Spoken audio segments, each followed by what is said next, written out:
Welcome to Cloud Lanes and the Cloud Lanes Backup Accelerator.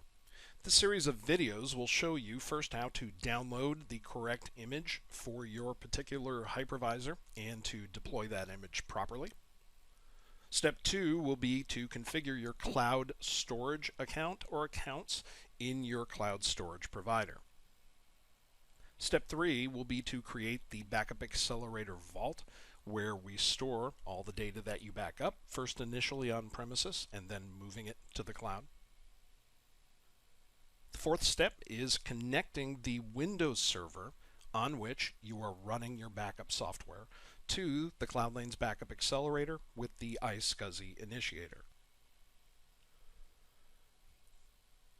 The final video will be a walkthrough for configuring with best practices your backup software and running through all the functionality to backup and restore using the Cloud Lanes Backup Accelerator. This is the fourth video in the series where we will connect the Windows server running your backup software to the Cloud Lanes Backup Accelerator by configuring the iscsi initiator. Now that our Cloud Lanes Backup Accelerator has been deployed, let's head over to the backup server running on Windows so that we can connect Windows to the Backup Accelerator. You can see from the title here, this is actually a Veeam server, but this procedure applies for any backup software that is running on Windows. So the very first step is to click on the Start button, start typing iscsi.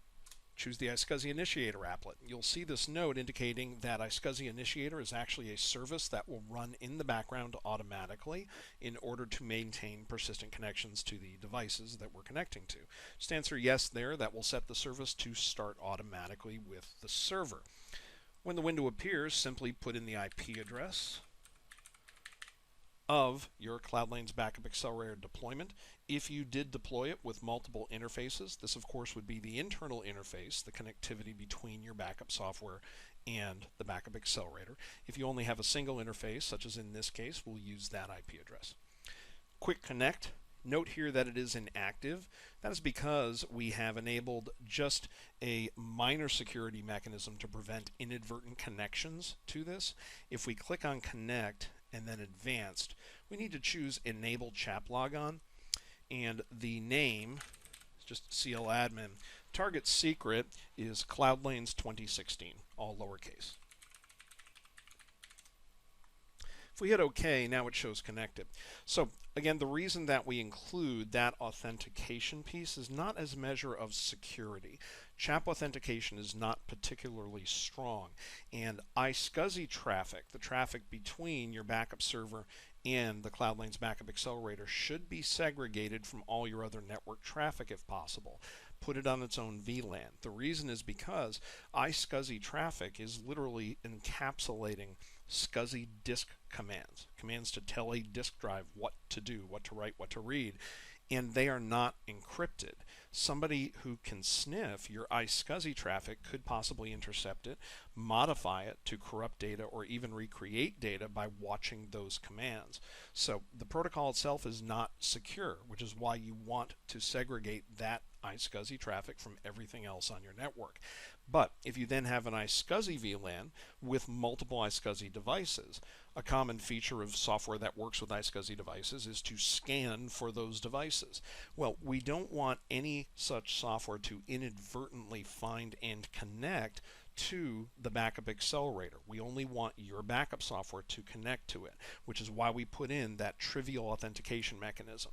So again, it should not be considered a security mechanism. You do want to segregate your iscsi traffic from everything else, but you do need to put in that chap logon in order to make the connection. Now that we've done that, if we click on volumes and devices and auto configure, you can see here there are all the tape drives that we were emulating. In fact, if we go to Device Manager, you will see here medium changer devices and tape drives. Note that it says unknown medium changer. That's because we need to install a driver for it. Most backup software would generally be able to communicate with the changer anyway, but whenever an official driver is available, it's always good to use it. In this case, the driver is published by Microsoft, but they did not include it with Windows.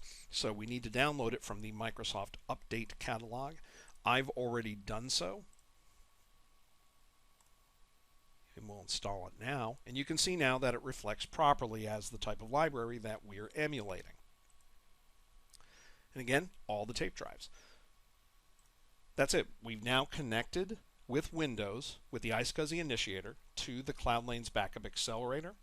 We have enabled the CHAP authentication to make sure that it connected, and went to Device Manager to verify that the devices all show properly inside of Windows.